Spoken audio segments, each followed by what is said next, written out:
Hello बच्चों, क्या हालचाल।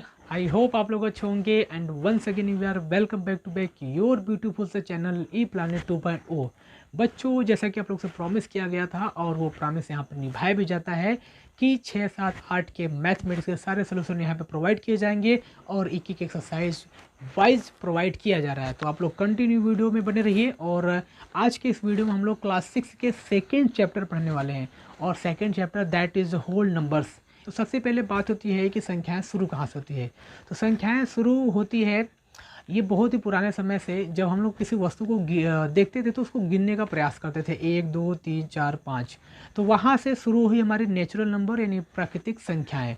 तो प्राकृतिक संख्याओं में अगर हम लोग जीरो को सम्मिलित कर लेते हैं, मिला लेते हैं, ऐड कर लेते हैं, तो वो हमारी संख्याएं बन जाती है पूर्ण संख्याएं यानी होल नंबर्स। यानी संपूर्ण संख्याएं, पूरा संख्या आपका 0 से लेकर के 9 तक ही है। इसके बाद कोई भी अलग से कोई संख्या नहीं है। उसी संख्या को हम लोग इकाई, दहाई, सैकड़ा करके बढ़ाते जाते हैं और आगे लिखते जाते हैं। तो आप लोग बहुत ही ध्यान से देखिएगा इस प्रकार के क्वेश्चन को हम लोग कैसे सॉल्व करने के। तो सबसे पहले आपको क्वेश्चन में दिया हुआ है कि सबसे छोटी पूर्ण संख्या बताइए। तो अभी मैंने बताया कि अगर नेचुरल नंबर लिखना है यानी प्राकृतिक संख्या लिखना है, प्राकृतिक संख्या जिसको हम लोग बोलते हैं, तो प्राकृतिक संख्या लिखना है तो ये संख्याएं शुरू होती है 1 से, 1, 2, 3, 4, 5 डॉट डॉट डॉट 9 तक, ठीक है। और इसके बाद अनंत तक भी हो सकता है, आप लोग इसको पूरा रैंडमली लो, इन्फिनिट तक। और इसके बाद आता है पूर्ण संख्याएं। पूर्ण संख्याएं का मतलब होता है होल नंबर्स, और होल नंबर्स में आपको जीरो भी ऐड करना होता है, यानी 0, 1, 2, 3, 4, 5 dot dot dot infinite.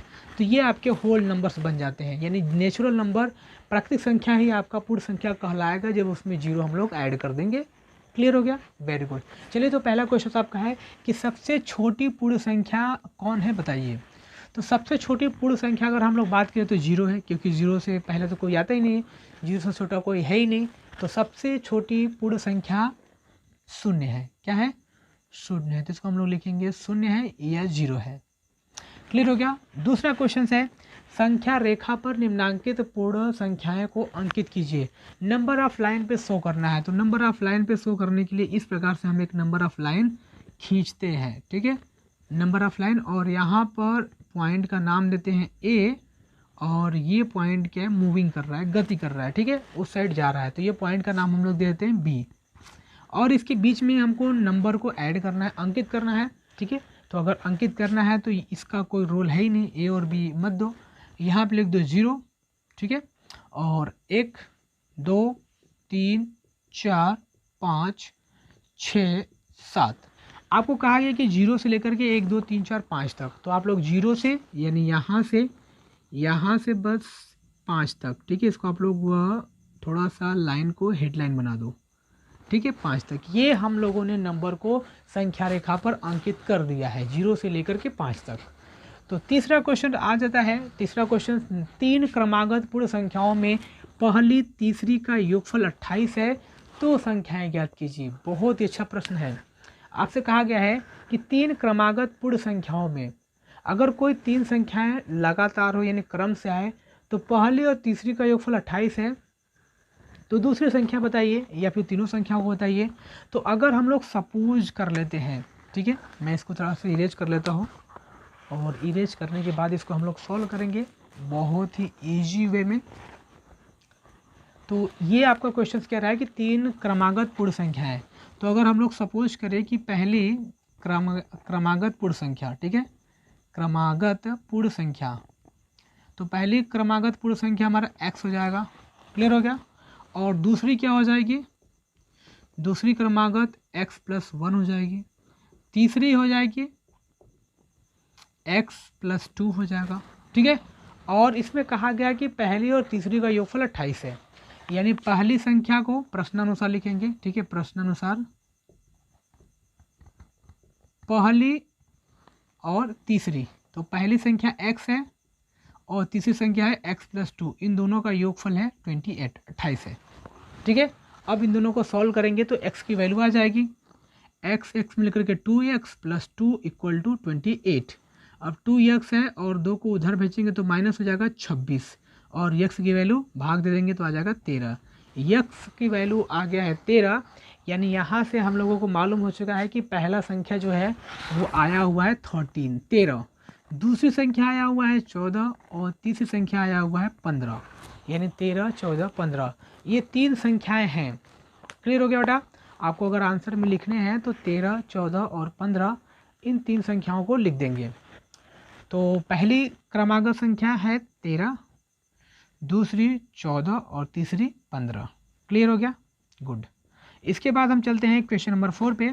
Question number 4 हमारा कह रहा है कि 3 क्रमागत पूर्ण संख्याओं के मध्य की संख्या 39 है, तो तीनों संख्याएं बताइए। ये तो बहुत ही आसान क्वेश्चन है, आप लोग इसको बहुत ही अच्छे तरीके से समझ सकते हैं। कैसे? 3 क्रमागत पूर्ण संख्याओं के मध्य की संख्या 39 है, यानी बीच वाली संख्या 39 है। अब आप लोग थोड़ा सा इमेजिन करिए कि यहाँ से यहाँ 3 संख्या हम लोग लिख देते हैं। पहले बीच की संख्या बोला गया है कि 39 है, बीच की संख्या बोला गया है 39 है, तो हम लोग यहाँ पे 39 लिख देते हैं। क्लियर हो गया? तो 39 से ये देखो मध्य की संख्या है, तो इसके ठीक एक पहले, क्योंकि क्रम से है तो क्रम से, तो इसके ठीक पहले आएगा 38 और इसके ठीक बाद आएगा 40। ठीक है? और आपसे पूछा है कि 3 क्रमागत पूर्ण संख्याओं के मध्य की संख्या अगर 39 है तो तीनों संख्याएं बताइए। तो ये मध्य की संख्या हो गई 39, इसके पहले की संख्या 38, इसके बाद की संख्या 40। तो आप लोग कह सकते हैं कि तीनों संख्याएं में पहला है 38, दूसरा है 39 और तीसरा है 40। आई होप कि आपको ये क्वेश्चंस बहुत ही अच्छे समझ में आए होंगे। इसके बाद हम चलते हैं अपने अगले क्वेश्चन की तरफ। क्वेश्चन नंबर 5 है, प्राकृतिक संख्याओं के समूह में किस संख्या को सम्मिलित कर लेने पर वह पूर्ण संख्याओं का समूह बन जाता है, ग्रुप बन जाता है। तो ध्यान से देखिएगा, प्राकृतिक संख्याओं के समूह, मैंने अभी आपको डेफिनेशन में बताया कि प्राकृतिक संख्याओं के समूह में अगर हम लोग 0 को इंक्लूड कर दे, जोड़ दे, तो वो संख्या हमारा पूर्ण संख्या बन जाता है। जैसे प्राकृतिक संख्या हमारा है 1, 2, 3, 4, 5, 6, 7, ये सभी के सभी हमारा नेचुरल नंबर है, प्राकृतिक संख्या है। लेकिन इसमें अगर हम लोग 0 को ऐड कर दे, 0 भी सम्मिलित कर ले, तो ये संख्या हमारा पूर्ण संख्याएं हो जाता है, पूर्ण संख्याएं बन जाता है। आई होप बच्चों कि आपको ये बहुत ही अच्छे से समझ में आया होगा। तो आज की इस वीडियो में बस इतना ही क्वेश्चंस, और अगले वीडियो में हम लोग चलेंगे 2A, 7th क्लास की वीडियो में 2A, फिर 8th क्लास की वीडियो में 2A, यानी एक एक क्लास को हम लोग बहुत ही अच्छे से पढ़ेंगे। तो अगर ये वीडियो अच्छा लगे तो वीडियो को लाइक करिए, शेयर करिए और चैनल को सब्सक्राइब भी करिए। मिलते हैं नेक्स्ट वीडियो में, तब तक के लिए ऑल द वेरी बेस्ट, पढ़ाई करते रहो।